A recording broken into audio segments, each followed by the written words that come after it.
তো যাই হোক, কি হয়েছে, কোনো হয়েছে, সুরা হয়েছে? এখনো হয় নাই, হয় নাই, না সুরাহা করতে পারিনি এখনো। সুরা গরুর দাম অনেক বেশি চাচ্ছে। হয় আজকে তো বেচা কিনা শুরু হয়েছে, এই কারণে ওনারা আমার ঠিক কাছে আছে। মনে হচ্ছে গরুর দাম অনেক বেশি। 25,000 টাকা, 35,000 টাকা, এটা বেশি হয়ে যাগা। 35,000 টাকা বেশি হয়ে যাগা।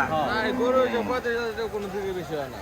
35,000 টাকা ভালো ভালো গরু মনে করেন ছোট গরু আরো ভালো দামে যাইতেছে। ভাই আমরা কয়েকটা ভিডিও আপনার শুট করছি, বা রাস্তাতে যে কিনা নিয়ে গেছে আমরা দেখছি। তারপরও আপনি 2 পয়সা পান সেটা আমি করি, কিন্তু এরকম দাম আহামরি ছেন না, পরে আবার শিখতে পারবেন। ঠিক আছে, আমরা ভিডিওটা এখানে শেষ করতেছি, তারপর আমরা আলোচনা করি। দেখি। আসসালামু আলাইকুম।